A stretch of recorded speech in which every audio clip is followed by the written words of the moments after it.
Hello everyone and welcome to another Rise of Kingdoms video. This is Dragothien here, and today we're going to be talking about the Light and Darkness KVK structure rules and what they mean for the actual map, because I haven't seen this out anywhere yet, but I wanted to go over the rules that have popped up for Light and Darkness, which is this event right here. This is a new KVK structure and setup where the map has been redone. There's different structures and the way that they've organize the map, and there's also, because of the rule set that I'm going to go over with you, this is a must see, by the way. You've got to see this, because if not, you're not going to know exactly what to do, because it is nothing like your original KVK. So let's jump into the rules here. And before I do, just really quickly, this is a sponsored content creation channel for Rise of Kingdoms. If you have not done so, please hit the subscribe button, hit the like button. Let me know that you enjoy this content, and if you like all the other content, keep on coming back. Hit the bell for notifications so that you know when I make a new video.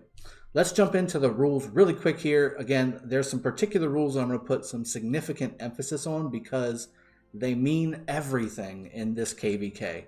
You got to know these rules so that you know what to do in KVK, because if you do the same thing you did on last KVK, in the new KVK, it's not going to work for you. You're not going to win. Hands down, you're not going to win, because the way you win in this KVK is not the way you win in the old KVK. So let's go through it really quick. Rule number 1, all participating kingdoms will be randomly assigned into either Camp Solaria, which is the Sun Kingdom, or the Sun Camp, or Camp Lunaria, which is the Moon Camp. This assignment configuration cannot be changed for the remainder of the event. So basically, you can't change allies, okay? And again, this is done before the selection happens. So whenever you're doing the selection, which there's 4 letter grades for a kingdom based on the kingdom's power, and then each camp gets to select a certain number of each letter grade so that they're roughly fair, is the idea. Rule number 2, governors in Camp Solaria receive a buff during the day, which is Solar Glory. Governors in Camp Lunaria receive a buff during the night, which is Lunar Glory.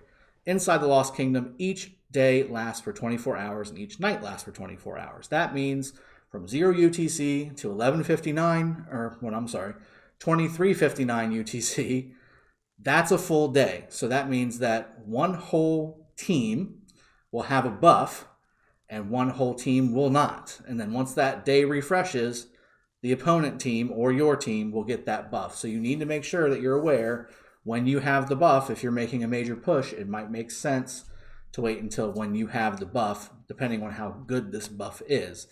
If the buff's a gathering buff, obviously it doesn't matter, but we'll see how that goes. Rule number 3, aside from the holy city in the center, which is the ziggurat, or what used to be the ziggurat, this is very important. All holy sites, crusader camps, and crusader fortresses can be destroyed by the enemy camp, and these structures cannot be rebuilt once destroyed. Destroying an enemy structure will award 1 point. This is how you win KVK, and this is what's going to go on the next rule. But this is how you win KVK. It is not capturing the ziggurat, or in this case now, the holy city. Rule number 4, at the end of the event, the camp with the most points will be declared the winner.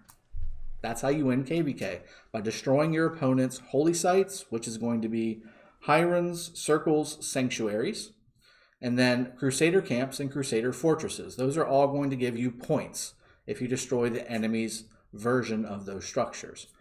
Also, if by some reason, the end of KVK, both teams have the same number of points, nobody wins.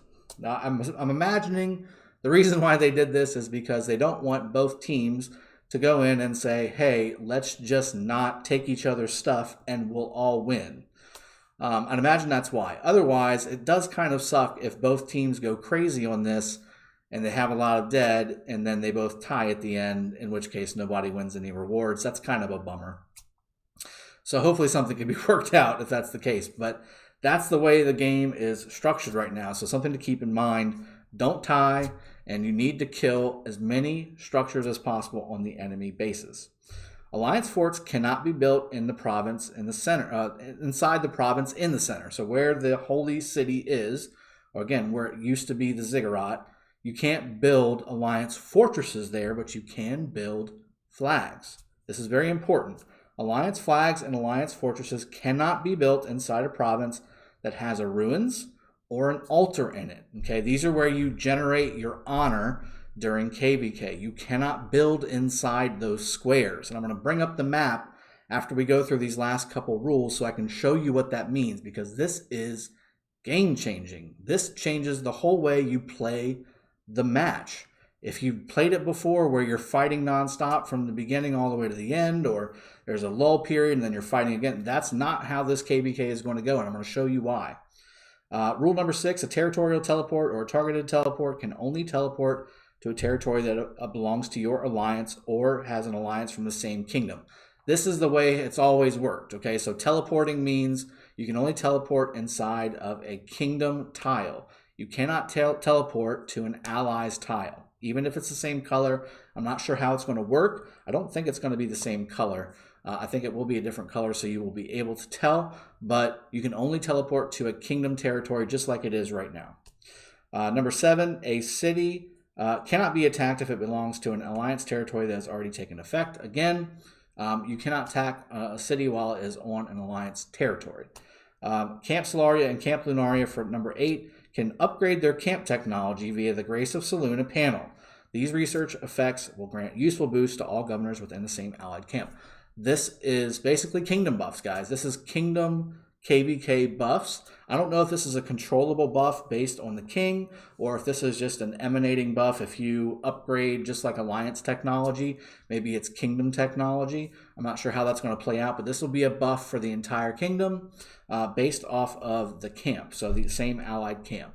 So something else to look forward to, something else to put into, something to make sure you understand, because that can maybe be a difference in a battle or something like that. With that being said, again, the main things I wanted you to take away from this is you cannot build inside of a province that has an altar or a ruin, and you can only flag inside the center area. Okay, so let's go over to the map.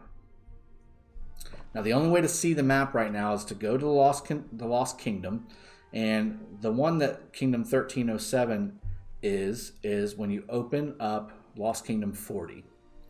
Now, in their infinite wisdom, they've decided to put a marker on it because they know which Lost Kingdom they're going to be on. But I want to show you how this is structured, because those rules that I just talked about impact how this map is going to be played. And this is for all the Light and Darkness KVK players. So first off, you don't have corner kingdoms anymore. I think this has already been beaten to the ground. There's 2 starting provinces on each side: north, south, west, and east. And again, left, side, left, right, up, and down, whatever you want to call it. There's 2 kingdoms starting position on each flat side. There's no corners. Okay.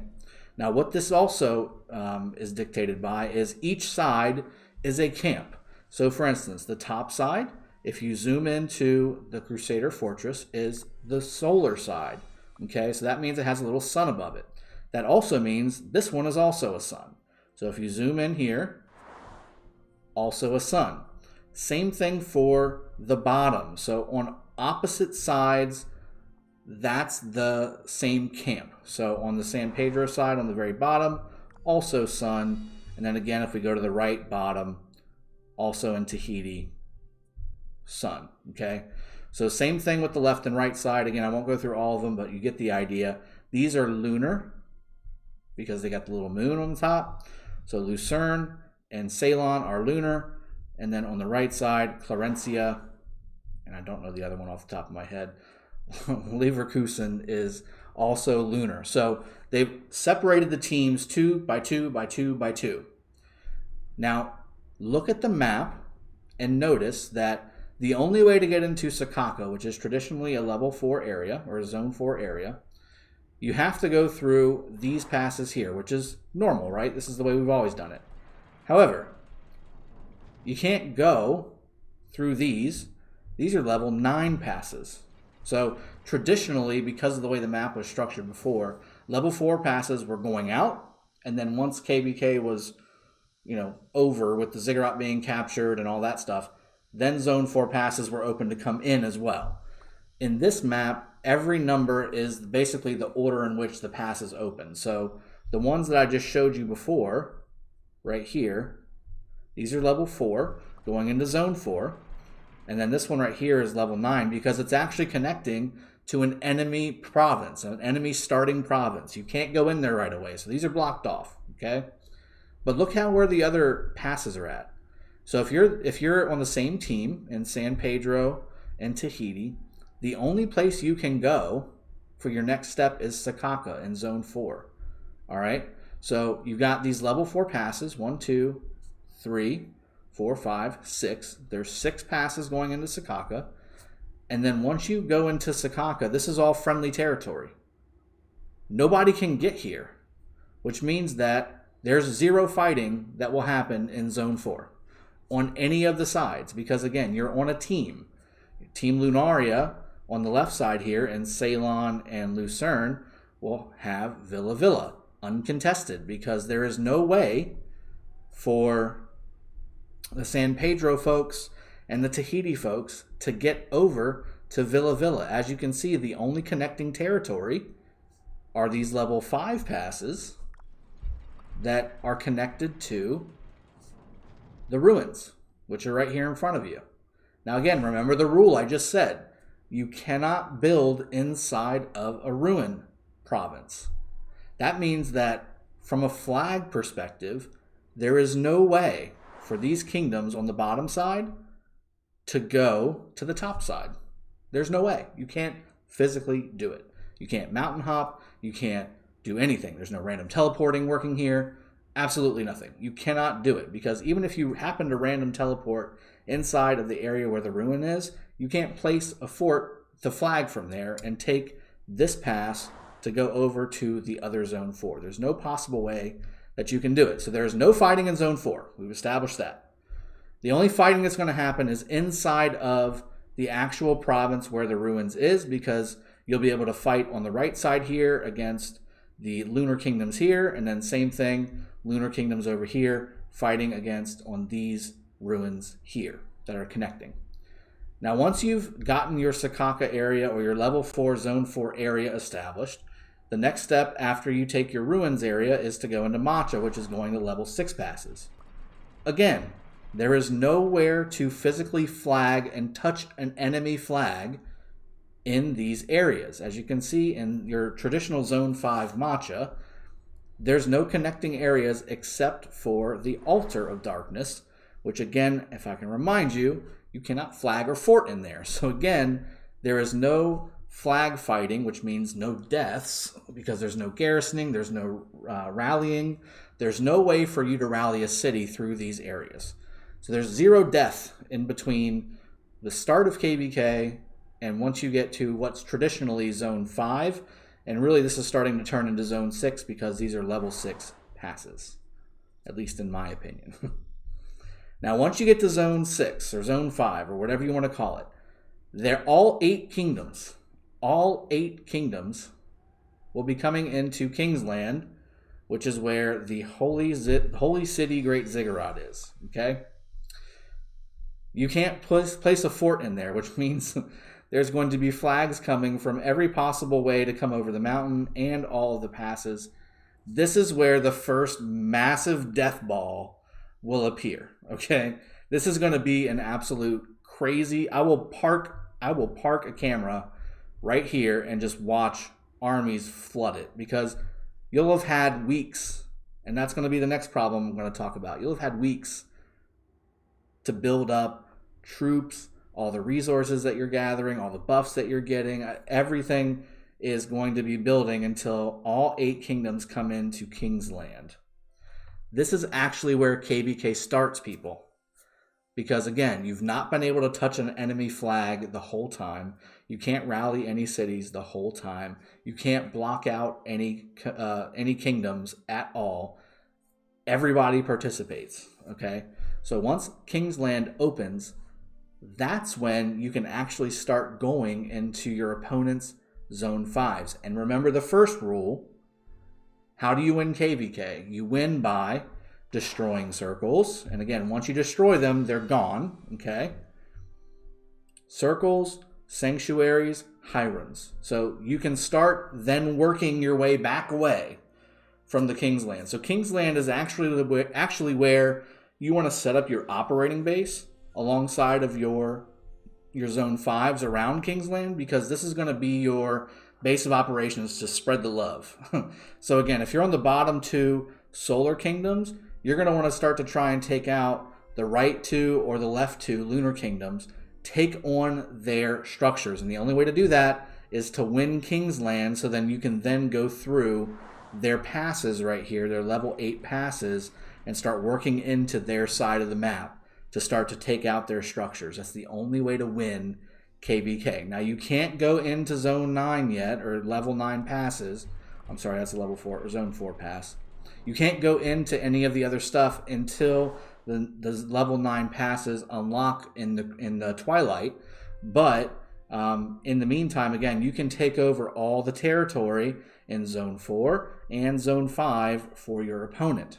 Okay? Same thing on the other side. And if you're on the Lunar Kingdom, you're going to want to take out all of the Zone 4 here on the top side and Dimbokra, which is abnormally small, by the way. All the other zones are fairly large. If you take a look, Kalcha's pretty large. Matcha, fairly large. Okuri, certainly large. And then Dimbokra, a little square. So I'm not sure how that happened. But other than that, this map's pretty cool. I like it. I don't like that there's no fighting, like besides open field over a ruin or an altar, until King's Land. Hopefully they speed these up and it doesn't take a month and a half to get to King's Land like it does on a traditional KVK. I'm hoping it maybe takes a month or 3 weeks, and then you have a month to go out and start destroying the buildings in Okuri and Zone 4 and Zone 5s on all the other sides of the map.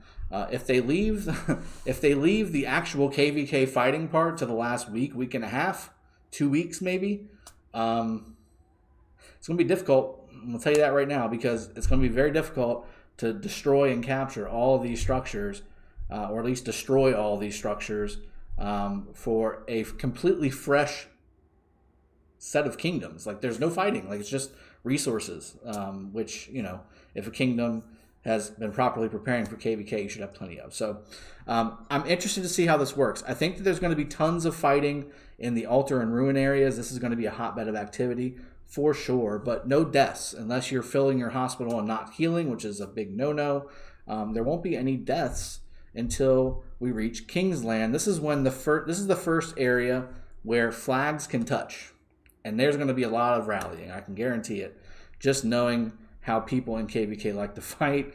As soon as flags start touching, people start going crazy, and flags and cities start getting rallied all over the place. So I just wanted you guys to know, just a summary, there's no actual hard fighting other than desired fighting. Like, if you don't want to fight, you actually don't have to fight until your kingdom gets to King's Land. You don't actually have to fight. I will say also that it seems like there's quite a few more resource nodes, specifically crystals, in the new KVK map. I've seen quite a few more crystals than normal. But you don't have to actually fight until you get to King's Land. So there's not going to be a situation where a kingdom is locked out of the entire KVK because they just got placed on the wrong side and they had two opponents surrounding them, or they had an opponent, or they had two opponents that were beside them that were weaker, and then they, destroyed them and locked them in. Who knows how it's going to work, but with this, all kingdoms will participate until King's Land opens. So it's going to be interesting to see. I like that all the kingdoms can participate instead of getting locked in, but at the same time, it's going to be interesting to see how they do the timing. The timing is going to be everything. So again, you don't have to fight until you get to King's Land. You're on teams, and you're either on the top and bottom or the left and right, depending on your camp. Each camp gets a buff every other day, and I don't know what that buff is, but we'll see what that looks like. And again, really the only fighting that will happen before King's Land is going to be in the ruins and the altar. And again, you cannot flag through or place a fort in the ruins or the altar area, and you cannot fort in King's Land. So I want you guys to know this, because this is a huge difference from KVK original to the new KVK with the new map, the Light and Darkness KVK event. It's a game changer. It's completely different. Everybody gets to participate. A little lighter on the fighting at the beginning, but massive fights at the end. I'm very interested to see how this plays out. For sure, I'll be bringing you some of this stuff as it unfolds. 100% chance. So with that in mind, I'm going to go ahead and sign off. I hope you guys have enjoyed. I hope this was helpful and informational. Cheers. Have a good one. Take care. And I'll see y'all next time.